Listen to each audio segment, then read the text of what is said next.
One of the things interesting to point out is when people get very, very far down the rabbit hole of conspiracy theories, it's because they're trying to answer the question, why do things happen the way they do, which is a cry for meaning. Anybody who has a meaning crisis is going to be prone to conspiracy theories, for example, and there are much better ways to help them, like engaging them in modern science or religion, or in my case, both. I'm a Christian believer who happens to be a scientist, actually, is how we actually do that. The second is purpose. And you find that more and more young people are struggling to answer the question, why am I doing what I'm doing? They feel like they're kind of going in circles and nobody ever helps to explain what the goals and the direction of their life can be. And then the last is significance. Why does my life matter? Welcome to Passion Struck. Hi, I'm your host, John R. Miles, and on the show, we decipher the secrets, tips, and guidance of the world's most inspiring people and turn their wisdom into practical advice for you and those around you. Our mission is to help you unlock the power of intentionality so that you can become the best version of yourself. If you're new to the show, I offer advice and answer listener questions on Fridays. We have long-form interviews the rest of the week with guests ranging from astronauts to authors, CEOs, creators, innovators, scientists, military leaders, visionaries, and athletes.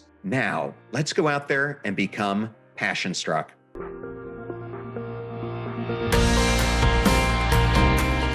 I am absolutely thrilled today to welcome back Arthur Brooks, one of my favorite authors. Arthur, so great to see you today. Nice to see you too, John. And you're an author yourself. You have 2 books coming out in 2026 this year.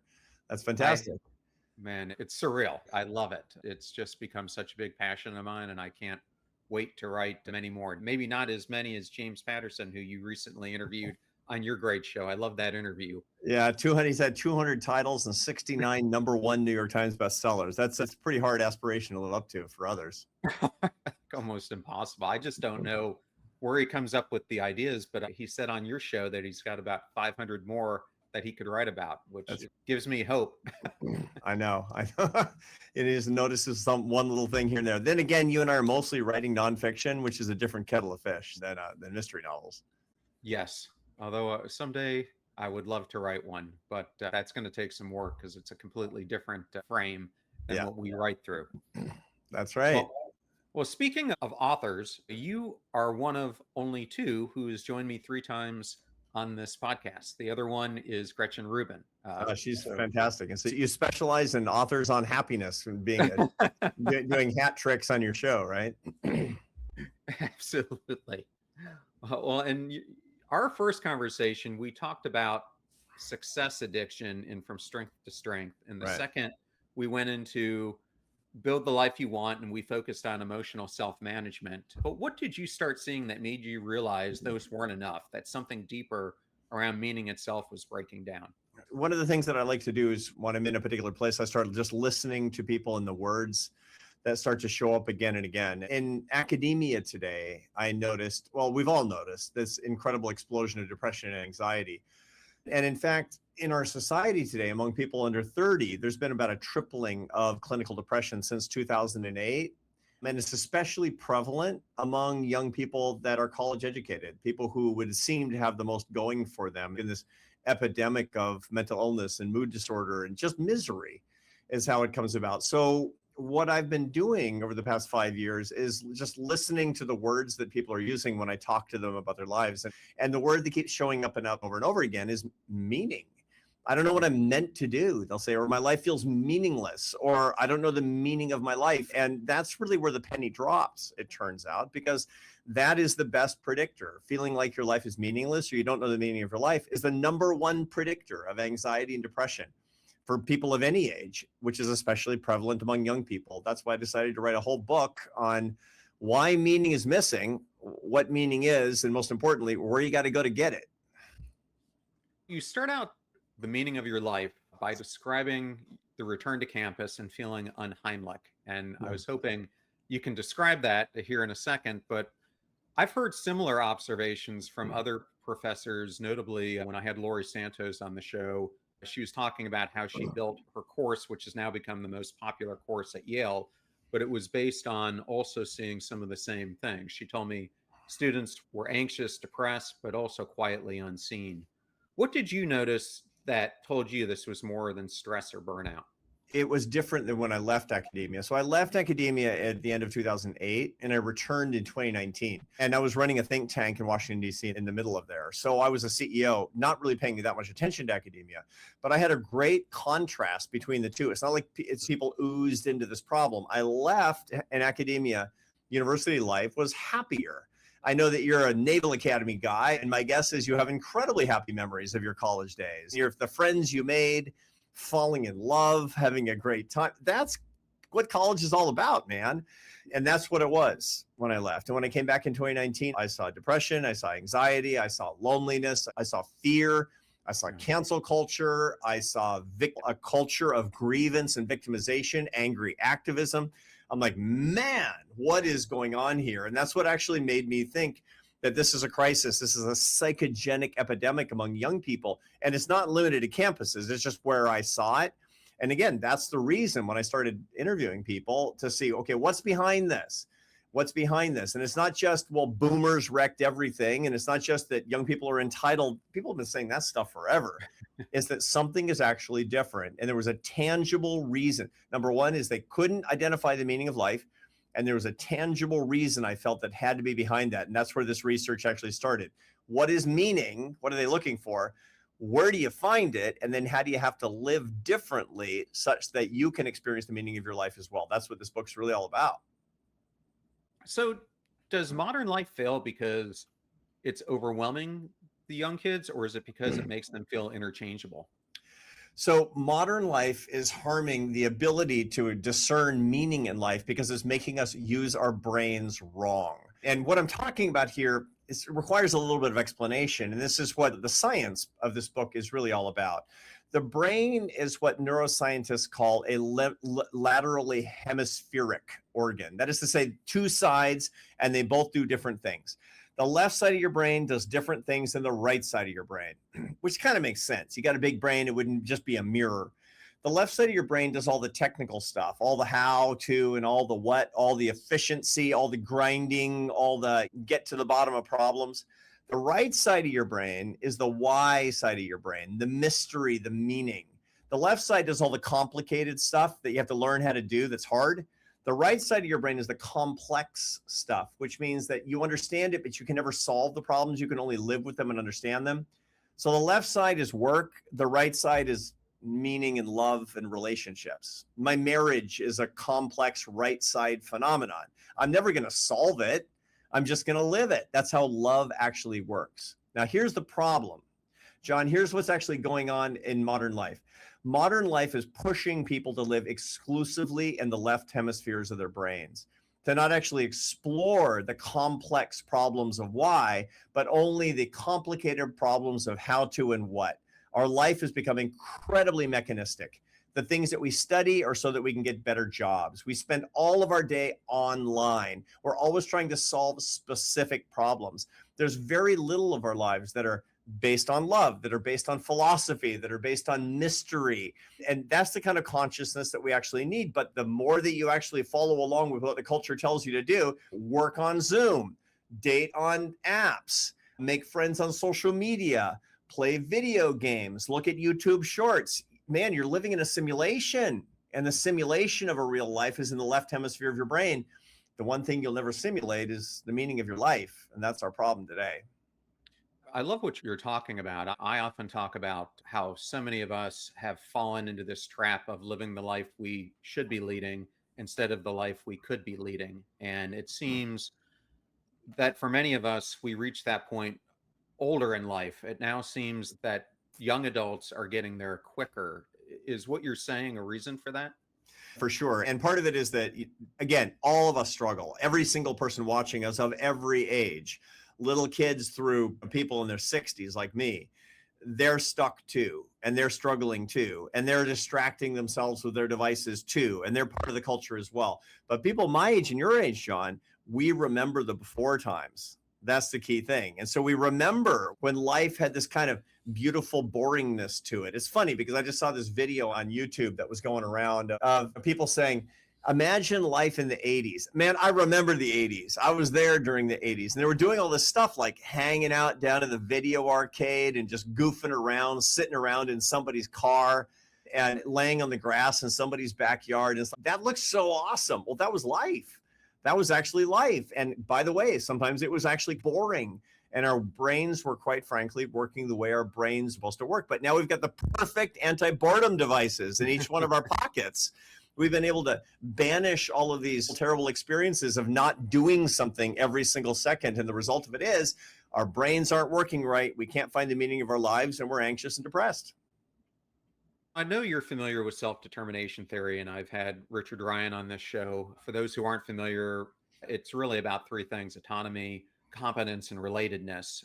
In your book, you go into coherence, purpose, and significance Right. when you're defining meaning. When you look at modern life, which of those three do people struggle the most to experience? These days, the problem is actually all three. Coherence is why things happen the way that they do. And people live in a world where that's not clear. Religion helps you understand why things happen the way they do. And science helps you understand that. And even conspiracy theories help you understand that. And actually, one of the things that's interesting to point out is when people get very far down the rabbit hole of conspiracy theories, it's because they're trying to answer the question, why do things happen the way they do? Which is a cry for meaning. Anybody who has a meaning crisis is going to be prone to conspiracy theories, for example, and there are much better ways to help them, like engaging them in modern science or religion, or in my case, both. I'm a Christian believer who happens to be a scientist, actually, is how we actually do that. The second is purpose. And you find that more and more young people are struggling to answer the question, why am I doing what I'm doing? They feel like they're going in circles, and nobody ever helps to explain what the goals and the direction of their life can be. And then the last is significance. Why does my life matter? And people have a harder and harder time answering those things as well. So one of the things that I point out in this book, and I show with real data, is that these three questions, why do things happen? Why am I doing what I'm doing? And why does my life matter? Are getting harder. And it has everything to do with, once again, the fact that we're not even asking these questions because we're in literally the wrong side of our brains. Arthur, what happens psychologically, speaking of significance, when it erodes, but performance remains? When performance remains, that means you're doing something for no reason. You're effectively that you're pedaling as fast as you possibly can, but the bike isn't moving, or even if it is, you don't know where it's going. That's what it comes down to. If you don't have a why, and this gets into somebody that you admire very much, which is Viktor Frankl, his famous book, Man's Search for Meaning, that he wrote after getting out of the concentration camp at Auschwitz. He said that the people who survived were the people who had a why. They had significance. They were living for someone. Somebody actually loved them. That's what he said. And without that significance, then people just die. And that's actually the case. And the preface to that book, he quotes Nietzsche, ironically, because Nietzsche is like the most depressing guy ever. And he says that he who has a why can withstand what it comes down to. Now, ideally, your what's pretty awesome too. But even no matter how awesome your what is, if there is no why, it will have no significance, and therefore your life won't have a sense of meaning.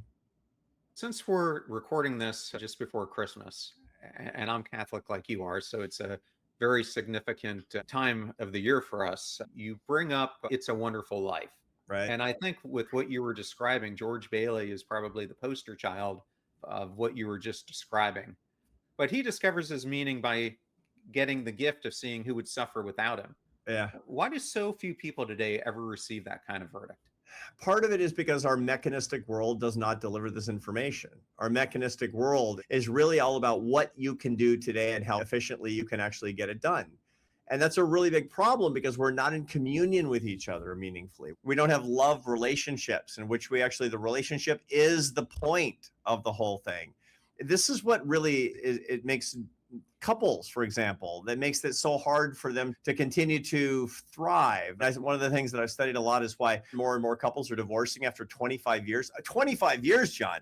Just once you're in for 25, in for a penny, in for a pound at that point, you'd think. But no, there's more and more divorce. And the reason is because it's not significant with respect to each other. It's really all just kind of deal friends, not real friends. And the deal is the kids. And once the kids move out, there's no reason for it. There's no more significance to it. There's no more purpose to it anymore. And that's more and more how life is. Life is all about doing something that has some economic purpose or some technological purpose to it. And you know what? That's just the problem. That's just a boring way to live, because it's a simulation of real life. It's not real life. It's like we're living in the Matrix, which is what, by the way, that's what a lot of young people tell me when I interview them. They say, I feel like I'm living in a simulation. And there's one thing you can't simulate, which is the meaning of your life. No, you're absolutely right. And as you were talking, it made me think of Frankl, because when he describes how do you find meaning, he gives three different areas: that you can do it through work, you can do it through love and the relationships that you cherish. It could be taking care of a sick child that you have, it could be caring for a loved one like a parent as they age. And then he says suffering. But I also believe there could be a fourth, which is something you go into in the book. Dacher Keltner was the first time I heard this, which is moral beauty. Do you think that fourth is a way that you can find meaning in life? For sure. And as a matter of fact, my book lays out the 6 ways to find the meaning of your life, which encompass all of Viktor Frankl's, and it brings in the other things that modern neuroscience, and Viktor Frankl was a genius, but he was before the advent of modern neuroscience. And now with neuroscience, we can actually look at the things that stimulate the right hemisphere of the brain the most. The first is actually asking big questions without answers. That's really important. All these why questions. The second is to experience love, mostly romantic love, by the way. Romantic love is the most mysterious. God knows. It's a mystery, and a painful one at that a lot of the time.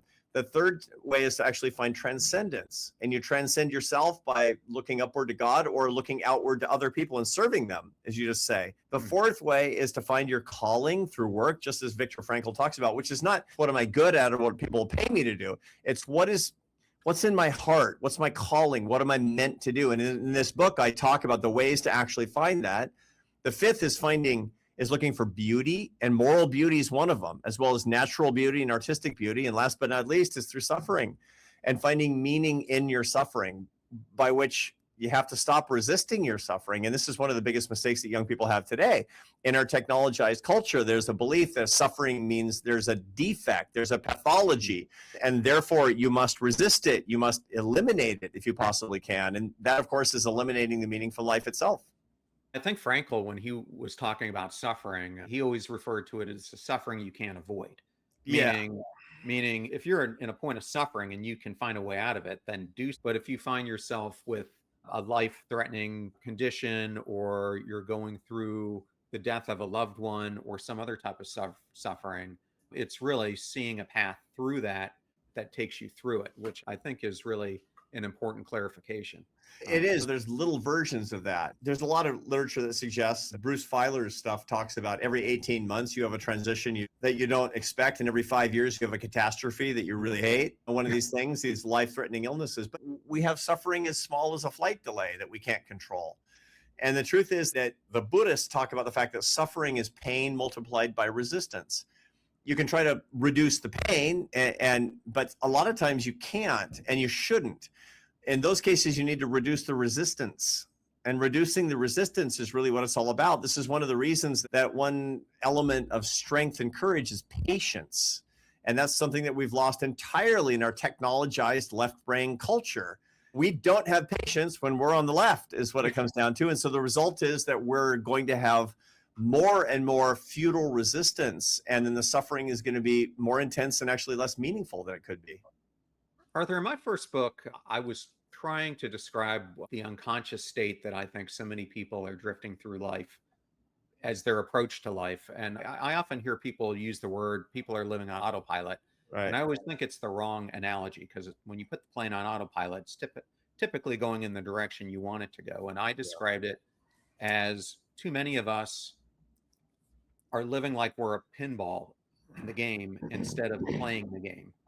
I don't know if you agree with that analogy, but I think modern life is crowding out meaning in some ways through actively rewarding behaviors that strip significance away. Yeah. And we're like that pinball, and it's like micro choice by micro choice, our significance and our meaning happens over time. Do you agree with that? That's a purpose problem, really. Because one of the things that you find is that when somebody feels like their life is, we who've suffered through a lot of graduate training in statistics, we call that a random walk. And the random walk is just like what it sounds. It's a random walk.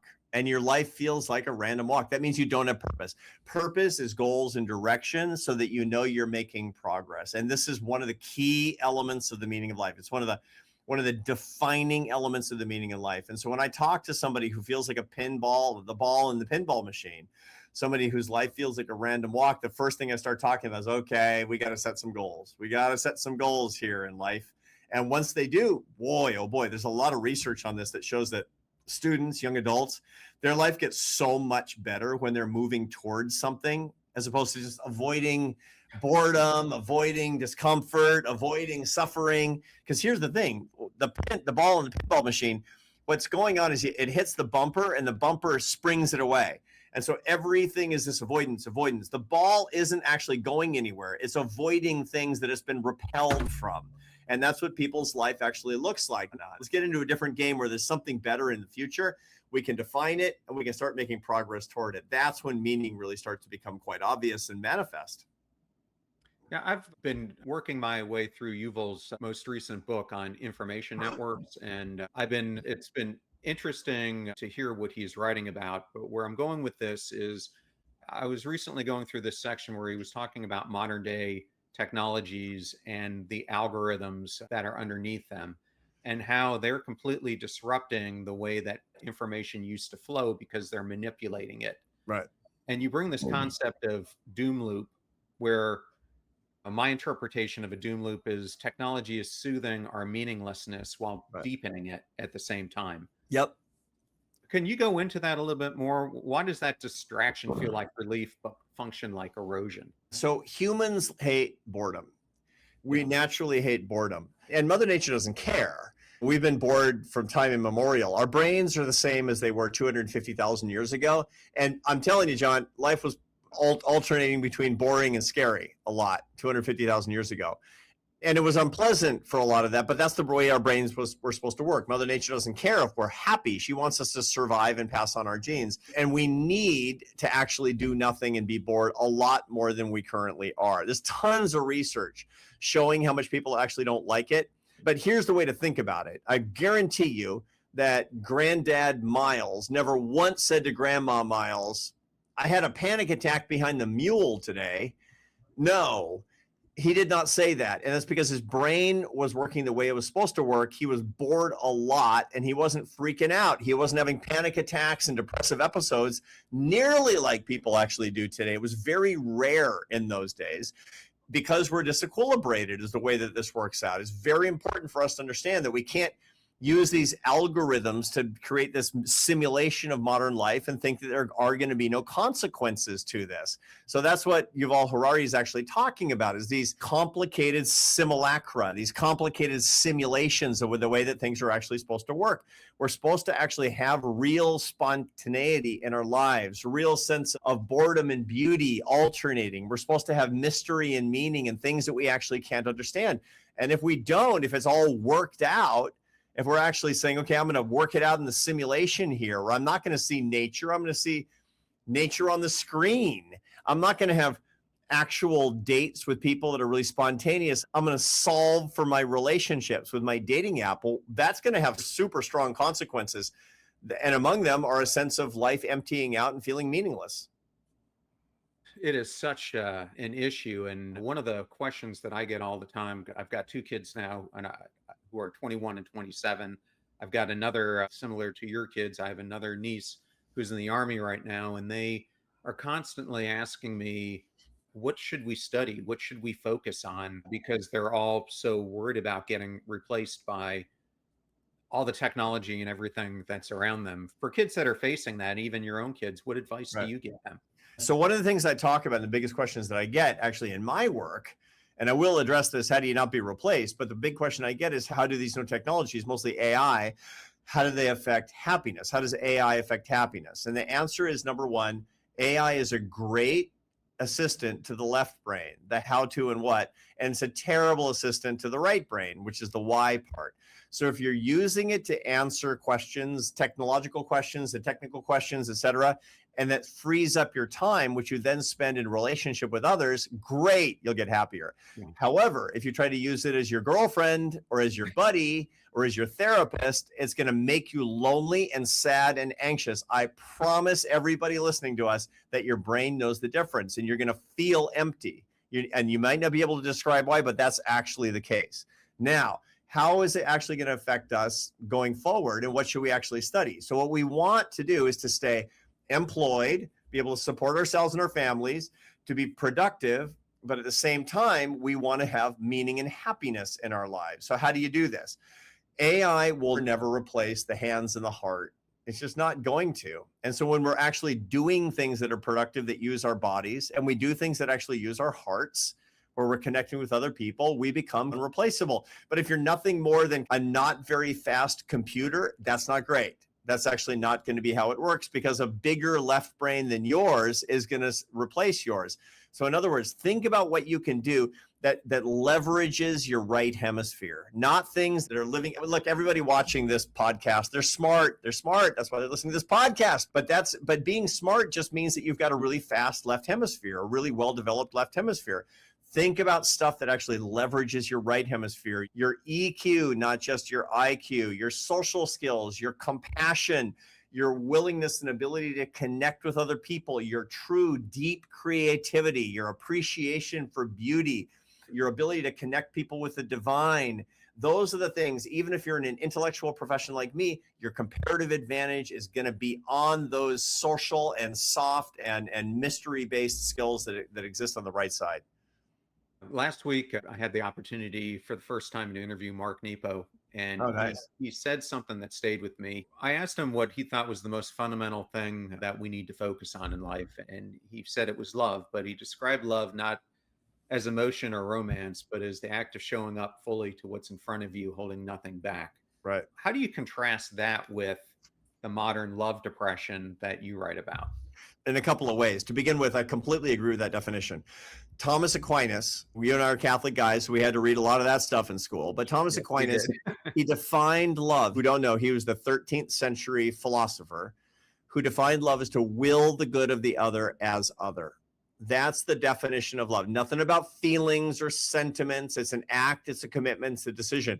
Notwithstanding your feelings, you can always choose to love by willing somebody else's good as them. That's the whole idea of showing up for them. So that's a really good definition of love. Now, the problem that we have today is, number one, is defined as feelings. And feelings, as we talked about in our last conversation on your show about the management of emotion, that the idea that you would be relying on your emotions to have a good friendship, to have a good marriage. I've been married 34 years, John. If it were all about emotions, I wouldn't have been married 34 minutes, because there's quarreling and there's disagreement and emotions clash. But the fact is, my marriage is based on actual love, where she wills my good as me and I will her good as her. And she'll be the person that I'm looking at as I take my dying breath as a result of that. That's number one, what modern culture is taking away from us. Second, modern culture technologically is trying to solve for this problem. You can't solve love. You can only live love. You can't actually, you have to understand it by living it, is the way that this works, which is why love is so awesome. Because it's not a problem that you can solve like building a toaster or creating a piece of software that will find you a pizza at 10 p.m. That's not the way it's supposed to work. And that's not the way anything good in life actually works. I want to switch directions just for a second. Last week, I also did a fun conversation. I had Rick Hansen on with Joshua Green, who you might know from Harvard. Yeah, of course. And we were talking about how do you expand the circle of moral concern? And as you think about meaning and how we're so much today in this us versus them type of mentality, how do the two connect? The most transgressive teaching in all of humanity is contained in the Gospel of St. Matthew in the Christian Bible, Matthew 5:44, which for those who are not steeped in this stuff, that's the Sermon on the Mount where Jesus gave this crazy teaching. He said, "You have heard that you should love your friends and hate your enemies, but today I give you a new teaching. Love your enemies and pray for those who persecute you." Love your enemies. Now, remember what love is. Love is to will the good of the other as other. So it doesn't matter how you feel about your enemies, because that's not the point. Jesus didn't say, go like your enemies. Go have warm fuzzies for your enemies. He didn't say that. He said to love your enemies. And he could have said, notwithstanding your feelings, which is what Dr. Martin Luther King actually added in a sermon on that in 1957, a very famous sermon that people can actually listen to on the internet. So the point of all of that is that changed society, and that should change our lives today. Even if you're not religious at all, the idea that you could actually not hate and destroy your enemies is the reason for the Enlightenment. The Enlightenment, this idea that not everything has to be based on force, that we can actually try to persuade each other. Persuasion is based on this idea that John and I might disagree on something, but Arthur's going to try to persuade John, and John's going to try to persuade Arthur. And by the way, if one of us persuades the other, we both win.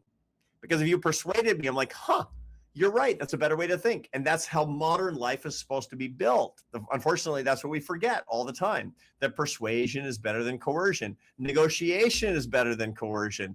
And all of that comes from this idea of love. It comes from the idea of loving in a different way, even if you don't feel it. And that's incredibly powerful for each one of us. That gets lost in modern life. That gets lost in human life, quite frankly. Yeah, I'm not sure why my mind went to this, but as you were talking about that act of Jesus, I was thinking about when he is with his disciples and he's on his knees washing their feet. Right. And when I think of this us versus them, I often think how many of us would do that same thing to those around us that Jesus did. Humble yourself in front of those around you. What are your thoughts on that?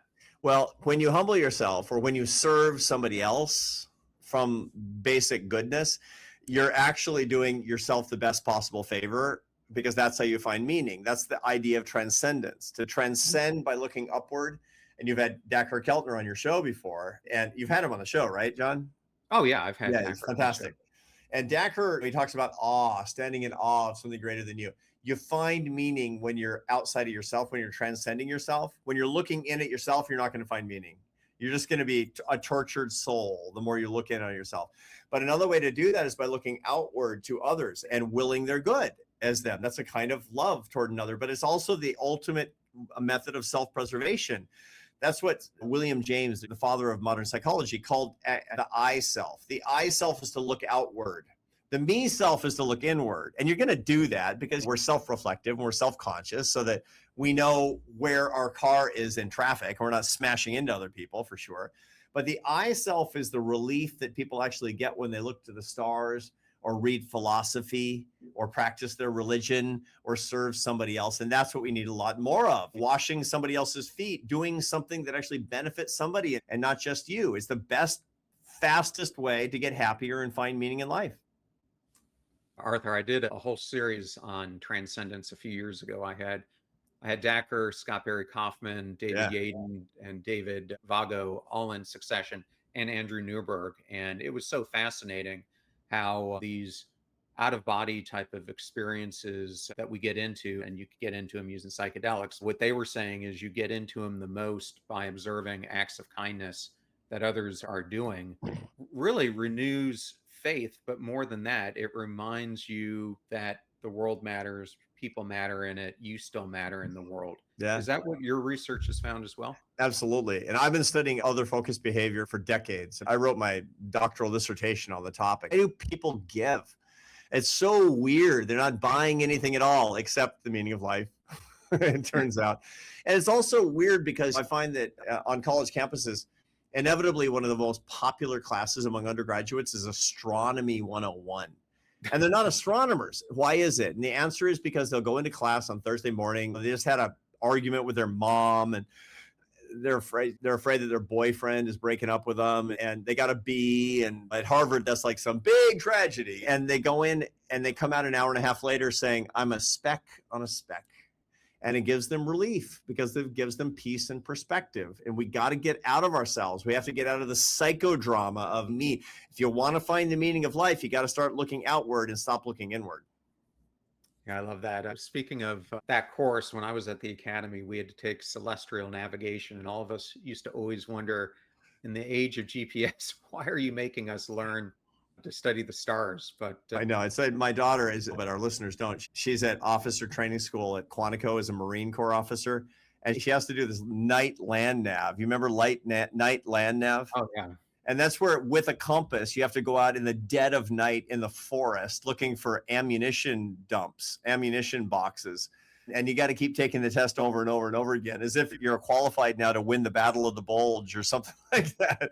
The truth of the matter is that these are basic skills that who knows when navigation gets knocked out because of an electromagnetic pulse or something, that you might need these at some point. Well, that's the exact answer we got from our professors. It has come in handy for me one time. I happened to be on a sailboat at night. We were lost and my training kicked back in. There you go. That's right. So you finally used that class from the Naval Academy. Great. You conclude that we don't find meaning, meaning finds us. What do people have to stop proving before that becomes possible? It's a funny thing about all sorts of wisdom that people actually get. You always think that you're looking for something, and then what you find is if it's of sufficient value, sufficient spiritual value, that you have to get yourself into a position where that knowledge, that wisdom can find you. And I found that out in my own life. I started on this project because, in point of fact, I'm not immune to these problems of meaning. And I was having a huge meaning crisis when I was 55 years old, 6 years ago. I'm 55 years old and I had left a job. I'd retired as president of a big think tank in Washington. And I felt like I didn't know who I was, which happens a lot, by the way, when you step away from a real vocational thing. And so I went for a very long walk. This is what, as Catholics do, when we don't know what to do, we go for a super long walk. And this was the Camino de Santiago across northern Spain. And I walked and walked and I was sore and I had blisters and I was tired, but I was also without devices. And I was praying and I was with my wife and I was doing all of these things that I talk about in this book. I talk about the 6 ways to find meaning, which are really the 6 ways to open the aperture in your soul and mind so that meaning will find you. And sure enough, on my last day of this long pilgrimage, I felt like I was gifted with the information that I was supposed to spend the rest of my life lifting people up and bringing them together in bonds of happiness and love using science and ideas, which is what I dedicated the rest of my life to doing. And it's what I get to do right now on your show, as a matter of fact. It's why I write my books, is what it comes down to. And that's how meaning found me. But I had to be tired and I had to be open and I had to really open my heart and open my soul to it. So these are the means. This is a guidebook on how to open your soul, really, is this book. I love that analogy. And it leads me to a philosophical question as I was thinking about as you were saying that. Is it possible for life to be deeply meaningful if no one ever witnesses it? Meaning, if your significance is never mirrored back to you, or does meaning require some form of being seen by others? That's a good question. If a tree falls in the forest and no one hears it, does it make a sound? And is it meaningful, I guess, is the whole question. And the answer is almost certainly yes, provided that you believe that you truly aren't the only intelligence. You aren't the only being that exists out there. And so what you find, for example, is you can find documentaries about Carthusian monks who live in relative isolation in a cloistered monastery, praying in small acts of service and praying, but not being ever regarded for it by the world, but have deeply meaningful lives.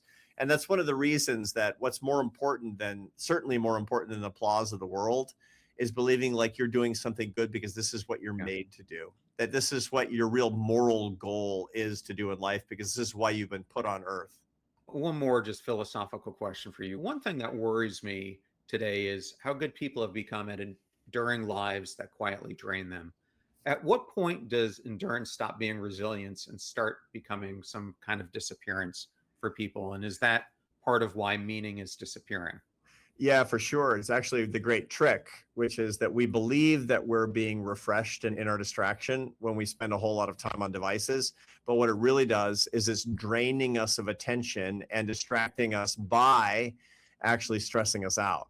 That's what's actually happening. We're being fooled all the time by the way that we use YouTube reels and scrolling social media. It's actually stressing you out and making you feel and making you less refreshed, even though you think it's making you more refreshed. And so this is an accelerant to all the things that we're actually doing. People often will make the same kind of mistake in their ordinary lives. At my university, for example, they'll say, if you're all stressed out, you need more self-care, more self-care. And then there's this new thing called radical self-care, where you marginalize other people in favor of yourself. That's exactly wrong. Exactly wrong. If you're lonely, if you're depressed, if you're anxious, you need other care. You need to serve other people. Now, there are people who give so much of themselves that they completely forget themselves and wipe themselves out. We're not very much in danger of that.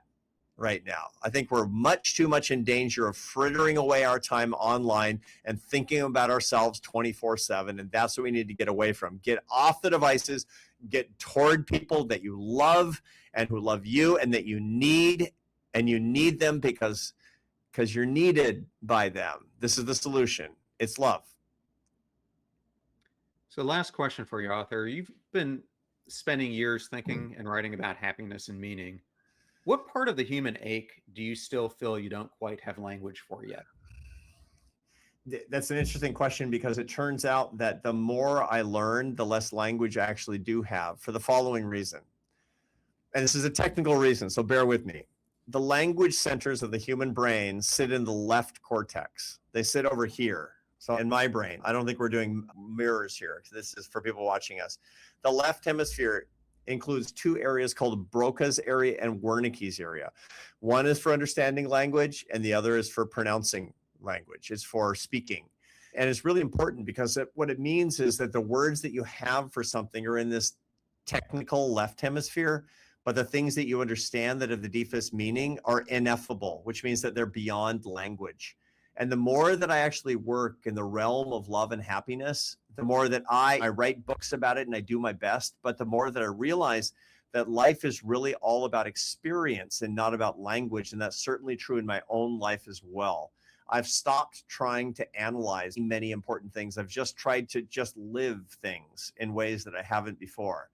I try to live in my relationship with God, with my wife, with my kids, with my grandchildren, with my friends, and stop trying to say, I got to get the words, because the words are on the other side. Arthur, I love the book. I love this discussion. And what I really took away from this is both sobering and hopeful. Meaning hasn't disappeared, but our ways of living have made it much harder to see. But with intention, courage, and devotion, it can return. And I think it's such a powerful message. For people who, you're very discoverable, but for people who want to learn more, where's the best place for them to go? arthurbrooks.com. That's my website. It's got all my columns. It's got my television appearances. It has links to the book, but also for people who get the book, The Meaning of Your Life, it also has a lot of extra resources. So you can do a reading group. It gives you points to think about, even some PowerPoints, so that you can share it with your friends, whatever it happens to be. So you can go deeper on anything that I write, speak, or teach by going to arthurbrooks.com. I love that, because to me, it's kind of like a podcast episode. I always do a companion workbook, and I'll do one for this episode, because it's one thing to hear information. It's another thing to apply it in your life. And that's what I'm trying to get people to do, because if not, what's the point?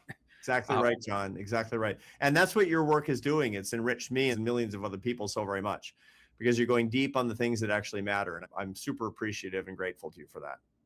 Well, Arthur, always such an honor to have you on the show. And I'm happy to welcome you back for number 4 when the next book comes out. Thank you, John. And thanks to all of your audience for staying with it. And most importantly, not just from learning from you, but for sharing these ideas with other people who need them. That's what it's all about. Right on.